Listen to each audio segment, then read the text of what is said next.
आज मैं बताने जा रहा हूँ आपको नेशनल इंश्योरेंस की तरफ से एक पॉलिसी है जो आपके पूरे परिवार को हेल्थ कवर का प्रोटेक्शन देती है, जिसका नाम है नेशनल परिवार मेडिक्लेम पॉलिसी। आज मैं नेशनल परिवार मेडिक्लेम पॉलिसी के बारे में बताने वाला हूँ। आप पॉलिसियाँ तो कई है, लेकिन आज हम सिर्फ इसी के बारे में चर्चा करेंगे। ये एक ऐसी पॉलिसी है जिसमें आप पूरे परिवार को कवर कर सकते हैं एक ही सम इंश्योर्ड के साथ में। परिवार के हर सदस्य के लिए आपको अलग अलग सम इंश्योर्ड लेने की ज़रूरत नहीं है। तो इसमें क्या है, बेनिफिट होता है कि आपको प्रीमियम कम लगता है, क्योंकि सम इंश्योर्ड एक ही है। अलग अलग सम इंश्योर्ड पे सबका अलग अलग प्रीमियम लगता है, तो वो महंगा पड़ जाता है। तो क्योंकि ज़रूरी नहीं होता कि इस एक ही पॉलिसी पीरियड में सभी बीमार हो जाएं, और फिर भी अगर बीमार हो भी जाते हैं तो कुछ सम इंश्योर्ड को वो एक पर्सन यूज़ कर सकता है, कुछ सम इंश्योर्ड को दूसरा पर्सन यूज़ कर सकता है। तो कितना कितना कर सकता है वो हम आगे बताएंगे। आज आपको इसमें सारी चीज़ें बताने वाले होंगे। इसके अंदर पॉलिसी के अंदर हॉस्पिटल में एडमिट होने से पहले और हॉस्पिटल में एडमिट होने के बाद के खर्चे हैं वो सब कवर होते हैं। Domiciliary hospitalisation, day care procedure, surgeries, medical expenses, organ donor, maternity treatment, infertility, ambulance के चार्जेज, और मेजर बीमारियों के लिए सेकंड ओपिनियन अगर आप लेते हैं तो उसका खर्चे। और अगर किसी के पहले से कोई बीमारी है, जैसे अब डायबिटीज़ और हाइपरटेंशन, और उनको भी अगर कवर कराना चाहते हैं तो इस बीमारी के अंदर वो भी कवर हो जाते हैं। उसके लिए कुछ एक्स्ट्रा चार्जेज है, तो कितना है वो भी मैं आगे बताऊंगा आपको। वो एक्स्ट्रा चार्जेस दे के आप इस बीमारी को भी इस पॉलिसी में कवर करवा सकते हैं। जबकि हर बाकी जगह ऐसा होता है कि आपको पहले से अगर कोई बीमारी है वो कवर नहीं करते।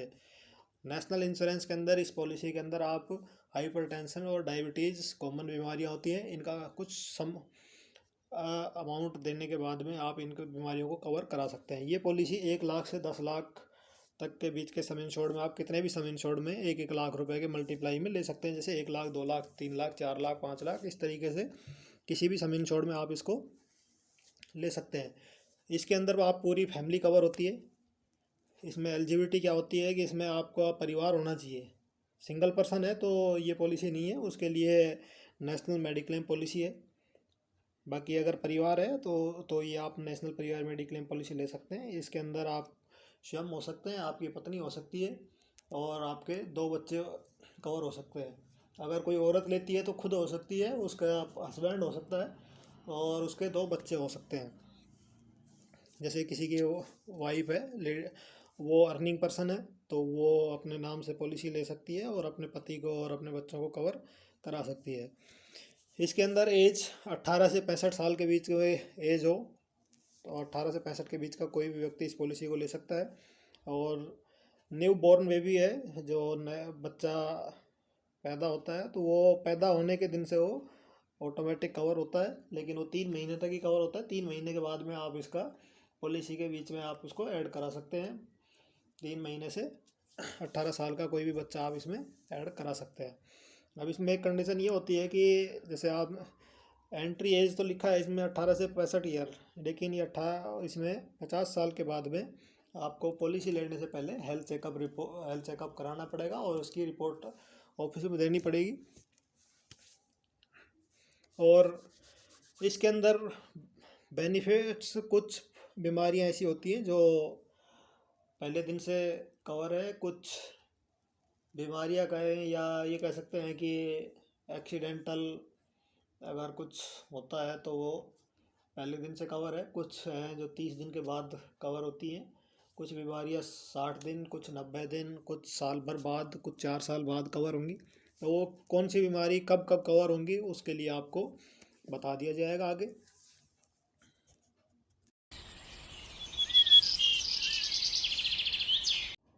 नमस्कार, स्वागत है आप सभी का आपके अपने YouTube channel all in one at DRV।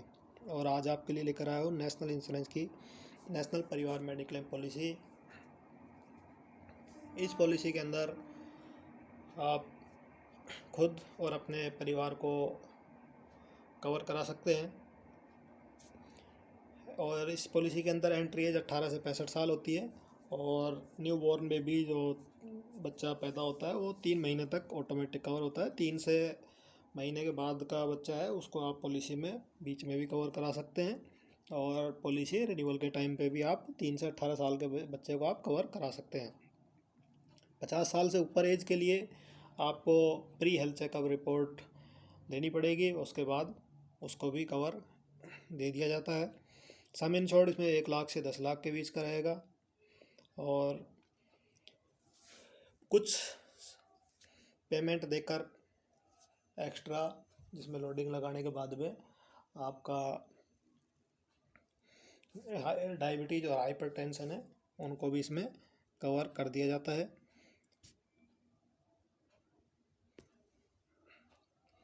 अब इसमें आप इलाज कौन कौन से ले सकते हैं, इसके अंदर आप एलोपैथिक, आयुर्वेदिक और होम्योपैथिक 3 तरह के आप इसमें कोई भी ट्रीटमेंट आप करा सकते हैं हॉस्पिटल से। अब इसके अंदर रूम चार्जेज हैं। रूम चार्जेज जो हैं वो 1% ऑफ द सम इंश्योर्ड। मान लीजिए आपने 1 लाख रुपए का सम इंश्योर्ड ले रखा है तो 1,000 रुपये तक का आप उसमें हॉस्पिटल में रूम रेंट जो है वो आपको मिल जाएगा। अगर 1,000 से ऊपर है तो आपको खुद से पे करना पड़ेगा। अब इंटेंसिव केयर यूनिट चार्जेज मतलब आईसीयू का आप 2% ऑफ द सम इंश्योर्ड तक ले सकते हैं। या एक्चुअल अगर हॉस्पिटल का चार्जेज है जो कम है अगर 2% से, और रूम रेंट का चार्जेज वहाँ पे 1% से भी कम है तो वो मिलेगा। या मैक्सिमम है ये 1% और 2% आईसीयू का जो ये लिमिट है ये मैक्सिमम है। और क्या क्या इसमें खर्चे होंगे, मेडिकल प्रैक्टिशनर इसका खर्चा मिलेगा, anaesthesia, blood, organ operation, oxygen operation theatre charges, surgical appliances, medicine, drug, diagnostic procedure, ये आप इसमें पढ़ लीजिएगा। ये जो 11 दे रखे हैं ये आप भर्ती होने के बाद में इन चीज़ों का आपको ट्रीटमेंट अगर लेते हैं तो इन सब चीज़ों का आपको चार्जेस मिल जाएगा। तो आप इसको पॉज करके वीडियो को देख सकते हैं। हॉस्पिटल में आप एडमिट होते हैं तो आपको 30 दिन पहले, हॉस्पिटल एडमिट होने से 30 दिन पहले और 60 दिन बाद तक के जो खर्चे होते हैं वो आपको इस पॉलिसी में कवर किए जाते हैं, उसका आपको खर्चा मिल जाता है। मान लीजिए कोई हॉस्पिटल में एडमिट होता है, उससे पहले वो हॉस्पिटल में जाएगा, वहाँ कुछ ट्रीटमेंट लेगा, वो उसका कुछ दिन ट्रीटमेंट चलता है, दवाइयाँ देता है डॉक्टर, फिर उसका मेडिकल टेस्ट वेस्ट कराता है, फिर उसकी कुछ ऐसी बीमारी निकलती है कि उनको एडमिट करना पड़ता है। इसके ऐसी स्थिति में ही 30 दिन पहले, ऐसा नहीं है आप गए सीधे भर्ती हो गए तो आप पहले कोई दवाइयाँ ली नहीं थी और तो 30 दिन का उस केस में वो पहले का कवर नहीं होता है क्योंकि आपने दवाइयाँ ली नहीं थी। तो पहले 30 दिन में जो खर्चा लगा वो, और हॉस्पिटल से वापस आने के बाद में भी कुछ दिन ट्रीटमेंट चलता है, दवाइयाँ दी जाती है उसको, तो उनका 60 दिन तक का खर्चा मिल जाता है हॉस्पिटल से छुट्टी मिलने के बाद में। कुछ डोमिसिलरी हॉस्पिटलाइजेशन होते हैं, ये उस केस में होते हैं कि कई बार क्या है कि हॉस्पिटल के अंदर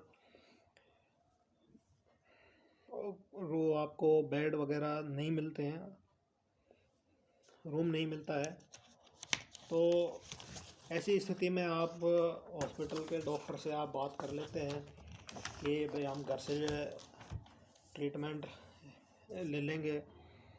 तो आप उसमें इस तरीके के खर्चे हैं जो आप बिना हॉस्पिटल में एडमिट हुए आपको घर पे जो ट्रीटमेंट दिया गया है वो मिल जाता है। लेकिन इसमें कंडीशन ये होती है कि आपको पहले टीपीएस के द्वारा आपको इसकी अप्रूवल लेनी पड़ेगी कि हॉस्पिटल में बेड नहीं है और हम घर से ट्रीटमेंट लेना चाहते हैं।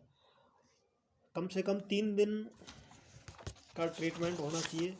ऐसा नहीं है कि वो एक ही दिन का ट्रीटमेंट था और ये उसकी कंडीशन होती है।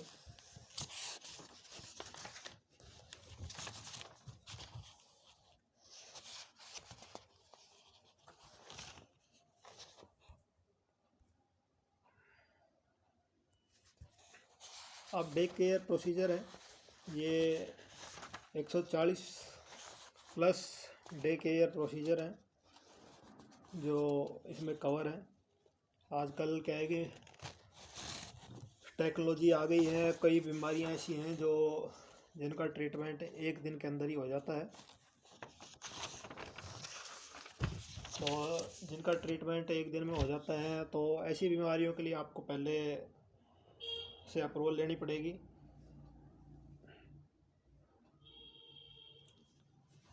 आपको 24 घंटे जिस भी वक्त के अंदर हॉस्पिटल में एडमिट ही नहीं रहना पड़ता हो, क्योंकि मॉडर्न टेक्नोलॉजी के कारण आपको 24 घंटे से पहले ही आपको उसका ट्रीटमेंट करके आपको ऑपरेशन वगैरह सर्जरी जो भी थी कुछ जिसके लिए आप हॉस्पिटल में गए थे वो कर के आप फ्री हो जाते हैं।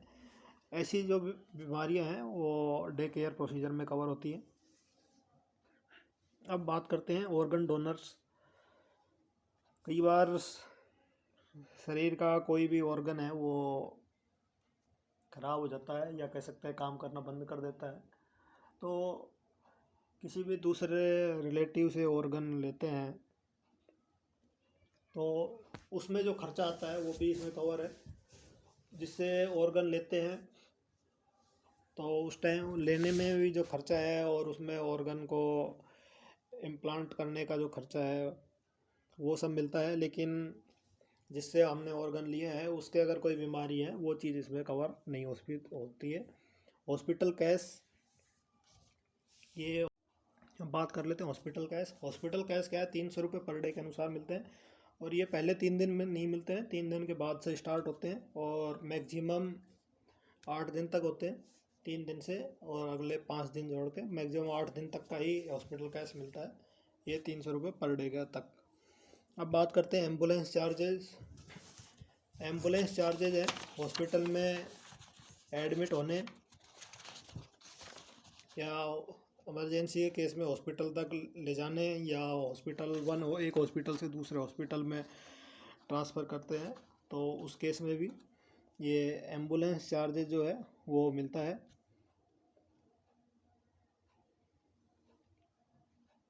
ये 1,000 रुपये पर इलनेस एक बीमारी तक, और मैक्सिमम ये 2,500 रुपये तक मिलता है। Anti rabies vaccination, anti rabies इसका एक्सपेंसेस है जो मैक्सिमम 5,000 रुपये है। 5,000 रुपये तक का रेबीज़ का अगर वैक्सीनेशन कराते हैं तो इसमें 5,000 तक का कवर किया जाता है। अब बात करते हैं मैटरनिटी एंड न्यूबॉर्न।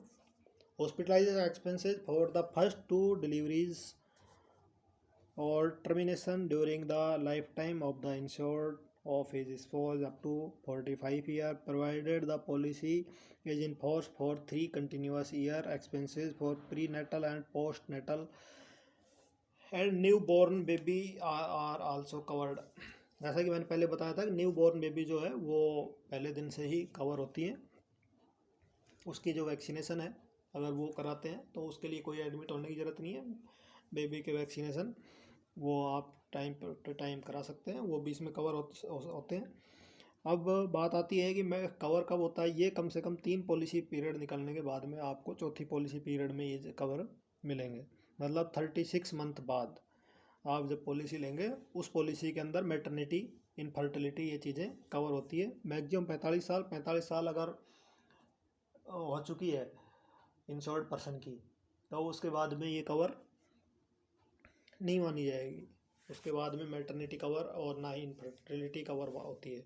45 साल से कम तक ही कवर होते हैं।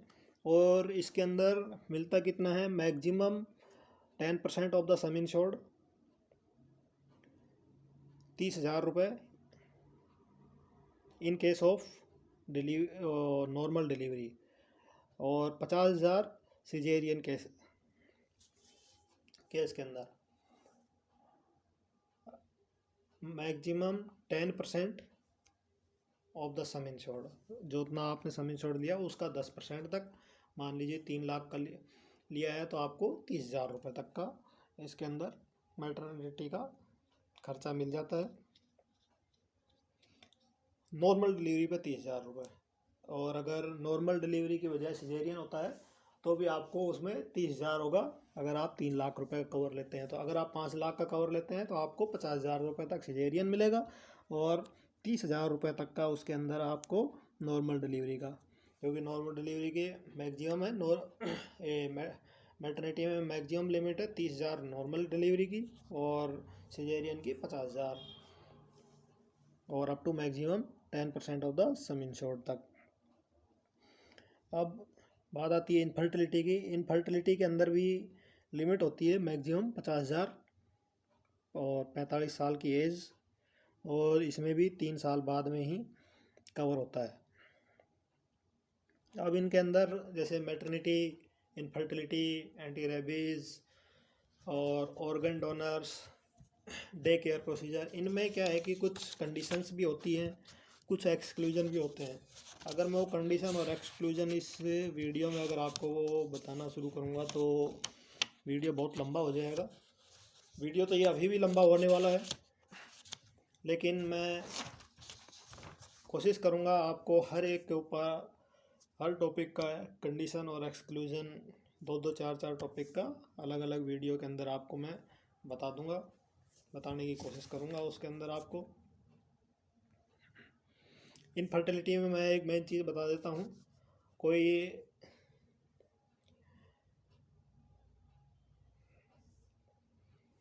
अगर आप एग डोनर या स्पर्म डोनर से फर्टिलिटी कराते हैं तो वो चीज़ें इसमें कवर नहीं होती है। किसी भी प्रकार का डोनर आप इसमें काम में नहीं ले सकते। जो भी आप प्रोसीजर इसमें काम में लेंगे वो लीगल होना चाहिए,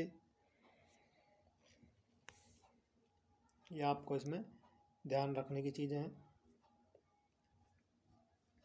अब बात करते हैं मेडिकल सेकंड ओपिनियन। जैसा कि मैंने बताया था, सेकंड ओपिनियन भी ले सकते हैं। कुछ major disease in the event being diagnosed with a serious illness, a medical second opinion from world leading medical center will be arranged.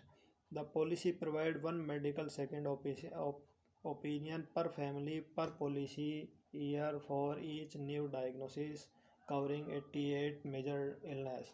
इसके अंदर सेकंड ओपिनियन के लिए 88 डिजीज़ हैं जो पहले से डिफाइन है, उन्हीं में आप सेकंड मेडिकल ओपिनियन ले सकते हैं और उसकी लिस्ट आपको बाद में प्रोवाइड करा दी जाएगी, क्योंकि अभी जो मैंने बताया था इसी वीडियो में सब कुछ पॉसिबल नहीं हो पाएगा।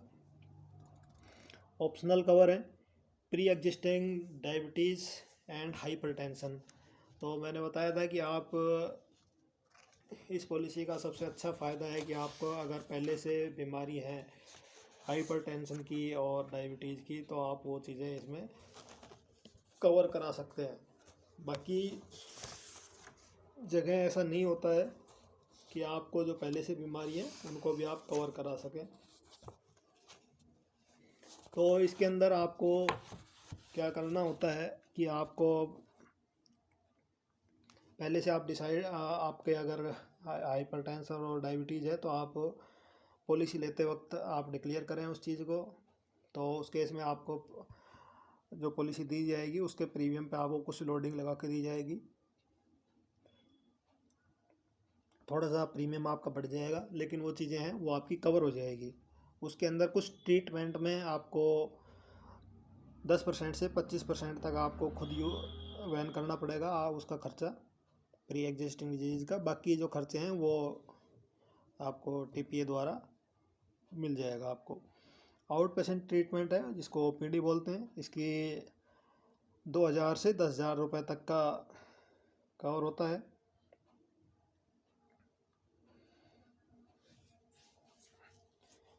इसके लिए काफ़ी कंडीशंस होती हैं ओपीडी के लिए, हर तरह का ओपीडी इसमें कवर नहीं होता है। अब है क्रिटिकल इलनेस। क्रिटिकल इलनेस एक अलग से भी पॉलिसी होती है, आप वो भी ले सकते हैं या फिर आप इसी के अंदर भी कवर करवा सकते हैं नेशनल परिवार मेडिक्लेम में। ये एक अच्छी बात है, आपको अलग से पॉलिसी लेने की ज़रूरत नहीं पड़ेगी।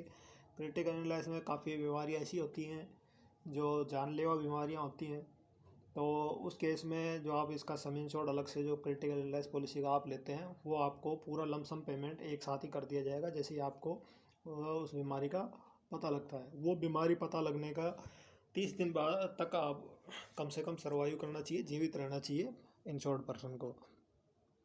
जैसे मान लीजिए उसने 5 लाख की पॉलिसी ली है, तो जैसे ही पता लगता है उसके 30 दिन तक अगर वो जीवित रहता है और कंपनी में क्लेम करता है तो उसको पूरा 5 लाख एक साथ ही दे दिया जाएगा। उसमें आपको कोई इलाज कराने की ज़रूरत नहीं है। क्रिटिकल इलनेस पॉलिसी में ये चीज़ें कवर है। आप चाहे तो इसको पॉलिसी को आप अलग से भी ले सकते हैं या इस पॉलिसी के साथ में एक साथ ही ले सकते हैं। गुड हेल्थ इंसेंटिव है, जैसे व्हीकल इंश्योरेंस कराते हैं अपन, उसके अंदर अगर कोई क्लेम नहीं लेते हैं तो हमें एक एनसीडी मिलती है, नो क्लेम बोनस। ऐसे ही यहाँ पे है, नो क्लेम डिस्काउंट है, NCD.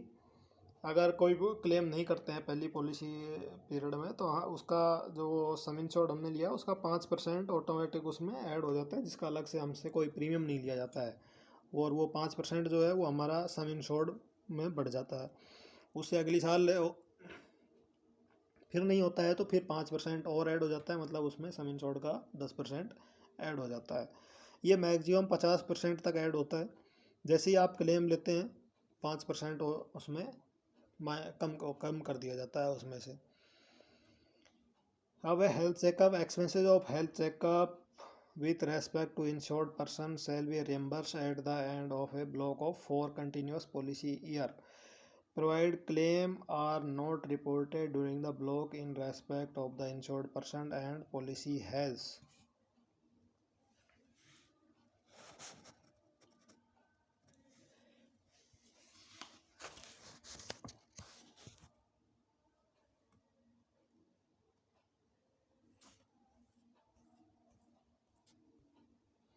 been continuously renewed with a company without a break। Health checkup जो है वो 4 पॉलिसी पीरियड पूरे होने के बाद में आप इसका हेल्थ चेकअप का रियम्बर्समेंट का आप कंपनी से ले सकते हो। इसके अंदर आपको कोई भी पॉलिसी में ब्रेक नहीं होना चाहिए। अगर एक भी पॉलिसी में बीच में ब्रेक हुआ है तो ये रियम्बर्समेंट आपको नहीं मिलेगा। इसके अंदर भी लिमिट होती है, ऐसा नहीं है कि आप 10,000 का बिल ला के दे दिए 10,000 मिल जाएंगे, ऐसा कुछ नहीं है। जो एक लिमिट होती है उस तक ही आपको इसमें मिलता है। और इसमें assured renewability of for life, portability का इसमें ऑप्शन है। किसी दूसरी कंपनी से पॉलिसी आपने ले रखी है और अब आप नेशनल परिवार मेडिकल पॉलिसी लेना चाहते हैं तो ये पॉलिसी आपको रिन्यू करके दे दी जाएगी। उसमें जो भी कंडीशंस हैं वो आपको नई पॉलिसी की तरह ट्रीट नहीं किया जाएगा, वो उसी तरीके से ट्रीट किया जाएगा जैसे आपने नेशनल से पॉलिसी ली हो। जितने साल वो चल चुकी उतने साल की जो कंडीशन थी वो लागू होंगी। अगर कोई बीमारी 1 साल में कवर थी और वो पॉलिसी 1 साल से चल रही है तो 1 साल बाद वाली जो बीमारियाँ हैं वो इसमें कवर हो जाएगी। जो 2 साल बाद होनी थी वो 2 साल बाद होनी थी वो इसमें कवर नहीं होगी। तो ऐसे ही लागू होता है। अगर किसी 4 साल आपने दूसरी कंपनी से ली थी पॉलिसी और अब आप नेशनल में ले आए तो पोर्टेबिलिटी करा लेते हैं और नेशनल इंश्योरेंस आपकी पॉलिसी एक्सेप्ट कर लेती है। तो ऐसे केस में आपको नए की तरह ट्रीट नहीं किया जाएगा। जो बीमारियां 4 साल बाद कवर होनी थी, लगभग 4 साल बाद सभी बीमारियां कवर हो जाती हैं, वो सब इसमें कवर आपको मिल जाएगा। पॉलिसी का फ्री लुक पीरियड क्या होता है? फ्री लुक पीरियड 15 दिन का होता है। आप कोई भी पॉलिसी लेते हैं उसके अंदर और आपको पॉलिसी की टर्म एंड कंडीशन या कोई भी वस्तु स्थिति है जो आपको पसंद नहीं आती है तो आप कंपनी में एक लिखित में लेटर दे सकते हैं। 15 दिन के अंदर आपको पॉलिसी का पैसा है जो वापस कर दिया जाएगा और पॉलिसी को कैंसिल कर दिया जाएगा। इस पॉलिसी के अंदर जोग्राफिकल प्राइस दिए गए हैं एरिया के अनुसार। जहाँ ट्रीटमेंट महंगा है उनको जोन 1 में रखा गया है, उसके बाद उससे थोड़ा कम जो खर्चा आता है जोन 2 में, उसके बाद 3 में, उसके बाद जोन 4 में। जोन 4 के अंदर क्या है कि सबसे कम प्रीमियम लगता है, जोन 3 में उससे ज़्यादा, जोन 2 में उससे ज़्यादा और सबसे ज़्यादा जोन 1 में प्रीमियम लिया जाता है। अगर आप जोन 1 में रहते हैं, greater Mumbai metropolitan area, Gujarat पूरा, तो उस केस में आपको जोन 1 लेना चाहिए। अगर आप 4 लेते हैं और 1 में आप जाकर ट्रीटमेंट कराते हैं तो आपको पेमेंट है वो 4 के अनुसार ही मिलेगा। बाकी जो अमाउंट बचता है वो आपको अपने खुद से वहन करना पड़ेगा। क्योंकि इसमें अगर आप 4 का लेते, नहीं 1 का अगर आप लेते और आपने ले लिया 4 का, तो क्योंकि उससे प्रीमियम भी कम लगता है, उसमें आपको डिस्काउंट 20-30% तक डिस्काउंट मिल जाता है उसमें जोन 1 से।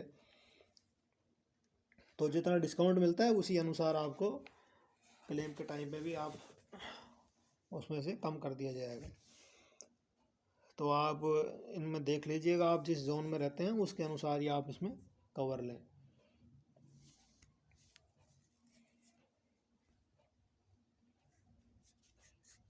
अब बात आती है डिस्काउंट की, तो मैं तो ये कहूँगा ऑनलाइन वगैरह के चक्करों में ना पड़े, पॉलिसी ऑफिस में जाएं और सभी चीज़ें हैं वहाँ से डिस्कस करें और ऑफिस से लें, किसी अपने एजेंट से लें, वो आपको सही सलाह देगा, पॉलिसी की डिटेल बताएगा। क्योंकि हो सकता है कि ऑनलाइन के केस में कई चीज़ें हैं जो आप कि उनको हटाने से प्रीमियम कम हो रहा हो और आप वो हटा दें और तो बाद में आपको नुकसान हो जाए। इसलिए मैं सजेस्ट करूँगा आप ऑफिस से लें। और अगर 45 पॉलिसी लेते वक्त अगर 45 से ऊपर एज है तो वो इनफर्टिलिटी का जो ऑप्शन है उसको हटवा सकते हैं, तो उसमें टोटल प्रीमियम में 3% उसमें डिस्काउंट मिल जाता है। ये पॉलिसी लॉन्ग टर्म पॉलिसी भी मिलती है आपको, 1 साल से ज़्यादा 2 साल और 3 साल तक भी ले सकते हैं। अगर आप 2 साल तक लेते हैं, 2 साल की पॉलिसी एक साथ लेते हैं तो 4%, और 2 साल से ज़्यादा लेते हैं तो आपको 7.5% तक का इसमें डिस्काउंट मिल जाता है इसमें। और टैक्स के अंदर 80D में आपको इसका छूट मिल जाती है, जितना आपका प्रीमियम है उसके अनुसार 80D में आप इसकी छूट ले सकते हो। पॉलिसी पीरियड तो जैसे मैंने आपको बता ही दिया, इसमें आप 1 साल 2 साल 3 साल तक की ये पॉलिसी आप एक साथ ले सकते हैं। इसमें ऑल ओवर इंडिया कवर है ये पॉलिसी, कहीं भी आप इलाज करा सकते हैं, लेकिन जोन का आपको ध्यान रखना पड़ेगा, जोन 1 2 3। अगर आप पहले से ये है कि कोई बीमारी होती है तो मेरे को कहीं भी इलाज कराना है तो आप जोन 1 ही लेके चलें, जोन का 1 का प्रीमियम देख के ही चलें कंपनी को। तो कंपनी के 6000 हॉस्पिटल से टाई अप है, 1500 सिटीज़, और अभी तो और भी कुछ ज़्यादा हो गए हैं बढ़ के। एक cashless facility available only in network provider और प्रीफर प्रोवाइडर नेटवर्क। अब क्या है कि जो टीपीए जिनसे टाई अप करके रखता है वो उनके अंदर कैशलेस फैसिलिटी मिल जाती है। उसके अलावा अगर आप कहीं ट्रीटमेंट लेते हैं तो आपको उस पर उसका रियम्बर्समेंट मिलेगा, लेकिन आपको टीपीए को सूचना पहले देनी ज़रूरी है। अब रियम्बर्समेंट में केस में क्या होता है कि आपको पहले वहाँ पे पूरा खर्चा खुद के जेब से उठाना है और फिर आपको सारे डॉक्यूमेंट्स वगैरह हॉस्पिटल से लेने हैं, बिल सब ले ला के, और आपको क्लेम फॉर्म वगैरह भर के और आपको टीपीए को जमा कराने होंगे। उसके बाद में आप टीपीए आपका क्लेम प्रोसेस करके आपके खाते में पेमेंट कर देगा। और अगर जो टाई अप में हॉस्पिटल हैं उनके अंदर आप कराते हैं तो आपको शुरुआत में जेब से पैसे देने की ज़रूरत नहीं पड़ेगी, उसका आपको रियम्बर्समेंट वो कैशलेस फैसिलिटी मिल जाती है। आप गए, इलाज कराया और आ गए, लेकिन उस केस में भी आपको पहले टीपीए से संपर्क करना ज़रूरी है। एक होता है पीपीएन, इसके अंदर क्या होता है कि टीपीए जो है कुछ हॉस्पिटल से हर बीमारी का एक पैकेज फिक्स करके रखता है कि इस बीमारी के लिए कोई भी अगर एडमिट होता है तो हम आपको उसका इतना रुपए देंगे। वो एक फिक्स पैकेज कर लेते हैं, हॉस्पिटल और उनके बीच में एक सहमति बन जाती है। तो उस स्थिति में आपको ज़्यादा अच्छा है अगर आपको पीपीएन हॉस्पिटल मिल जाते हैं टीपीए के द्वारा। ये सब देखने के लिए आपकी जो भी पॉलिसी में टीपीए लिखा है उसकी वेबसाइट पे जाएं और वहाँ से उसमें उनके पास एक ऑप्शन होता है, हॉस्पिटल सर्च कर सकते हैं उस ऑप्शन से। अगर उसमें जिसमें आपको ट्रीटमेंट कराना है और वो हॉस्पिटल आपको मिल जाता है तो बहुत अच्छी बात है, आपको वहाँ पे कोई भी रुपए आपको जेब से देने की ज़रूरत नहीं पड़ेगी। ये नेटवर्क प्रोवाइडर और पीपीएन जैसा कि मैंने आपको बता ही दिया है। Adjustment in premium for overseas travel policy, overseas travel policy लेकर अगर कोई बाहर जाता है तो उतने दिन का पॉलिसी पीरियड जो है वो अगली पॉलिसी के अंदर उसको एडजस्ट कर दिया जाता है।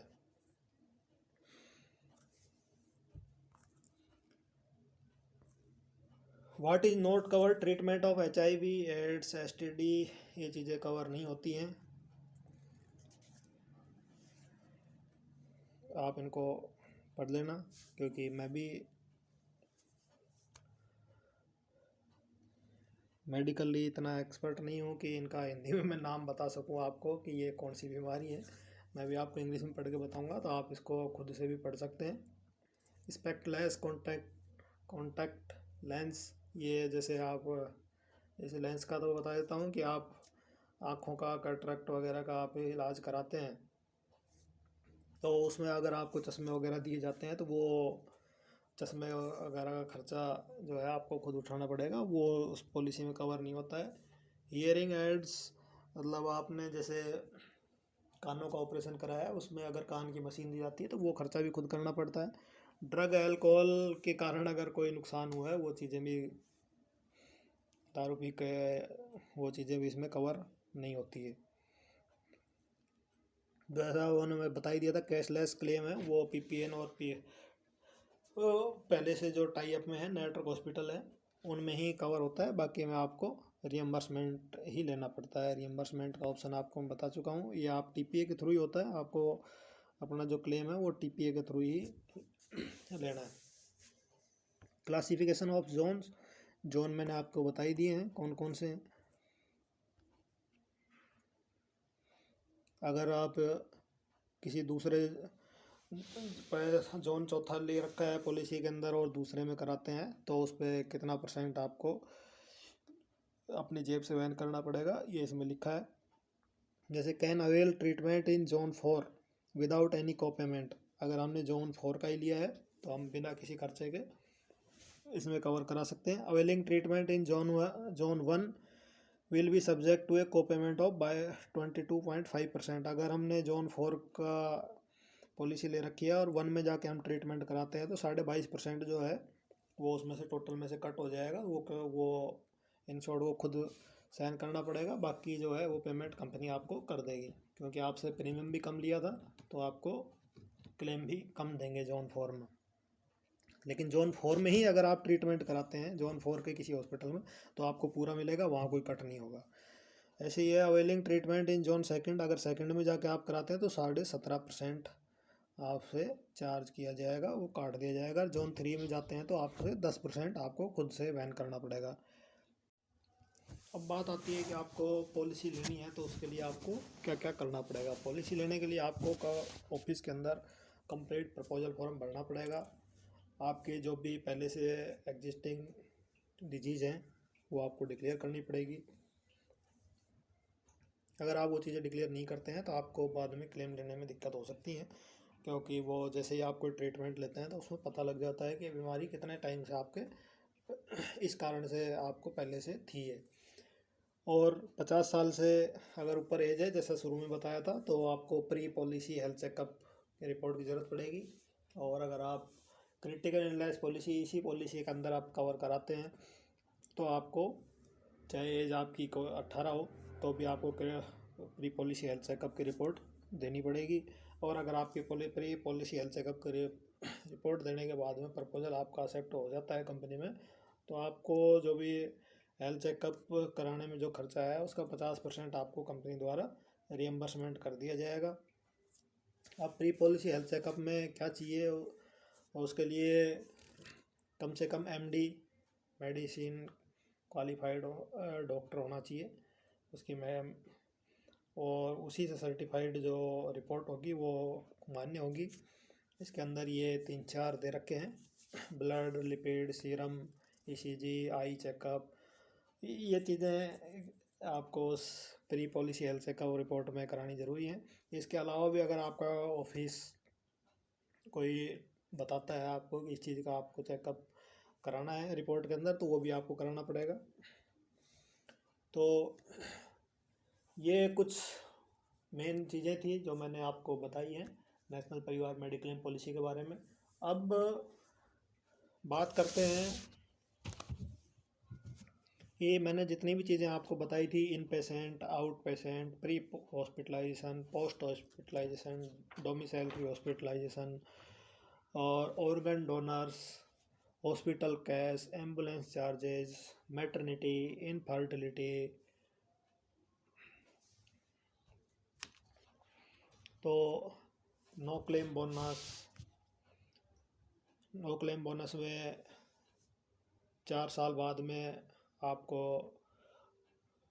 नहीं, सॉरी, 55% आपका इंक्रीज होकर सम इंश्योर्ड मैक्सिमम 50% तक, 1 लाख का है तो आप 50% और ऐड होके 1.5 लाख रुपए की पॉलिसी ऑटोमेटिक हो जाती है, लेकिन आपका प्रीमियम रिन्यूअल पे 1-1 लाख का लगता है।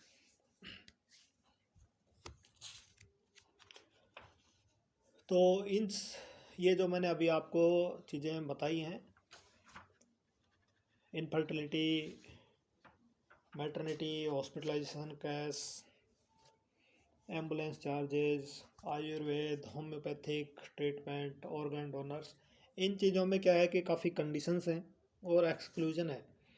तो क्या क्या कंडीशन है और क्या क्या एक्सक्लूजन है, इन सब चीज़ों के लिए इसके बाद में मेरा सेकंड वीडियो है, उसमें मैं आपको बताऊंगा, क्योंकि अगर इसी में बताऊंगा वीडियो ज़्यादा लंबा हो जाएगा और आप बीच में बंद कर देंगे। तो यहाँ तक अगर वीडियो आपको अच्छा लगा हो तो आप सब्सक्राइब करें, लाइक करें और अपने जानकार को भेजें, शेयर करें उनको। अगर आप एजेंट हैं तो आप अपने कस्टमर को भी शेयर करके भेज सकते हैं, ताकि वो पूरी सुन के पूरी नॉलेज ले सके, जो आपके आगे भी काम आएगी, ये सब नॉलेज है। तो आगे और भी पॉलिसियों के बारे में आएगा और इसी पॉलिसी के कंडीशन और एक्सक्लूजन भी आगे मैं बताने वाला हूँ। तो इन सब चीज़ों के लिए मेरे YouTube चैनल पे बने रहिए और इसको मेरे चैनल को सब्सक्राइब कीजिए, और जिन्होंने सब्सक्राइब कर रखा है उन सभी का बहुत बहुत धन्यवाद। और जो भी व्यूवर्स हैं, चाहे वो एजेंट हों और चाहे कस्टमर हो, आप सबका भी बहुत बहुत धन्यवाद मेरे सेकंड वीडियो के लिए। आप सभी का स्वागत करता हूं मैं अभी। थैंक यू, धन्यवाद। क्लेम के समय पे आपको टीपीए द्वारा प्रोवाइड किया गया कार्ड या कंपनी द्वारा प्रोवाइड करी गई पॉलिसी के ऊपर टीपीए के नंबर लिखे मिलेंगे। उस पर आपको कांटेक्ट करके आपको बताना पड़ेगा कि आप यहाँ पे एडमिट हो रहे हैं। कम से कम 24 घंटे पहले या एडमिट होने के तुरंत बाद आपको टीपीए को बताना आवश्यक है, नहीं तो आपको क्लेम का पेमेंट नहीं होगा। ये इसलिए आप ध्यान रखें, जब भी एडमिट हों तो उसके पहले, अगर इमरजेंसी में आप पहले नहीं बता पाए तो एडमिट होने के बाद में आप टीपीए को तुरंत सूचित करें, ताकि आपकी क्लेम की कार्रवाई स्टार्ट हो सके। थैंक यू, धन्यवाद।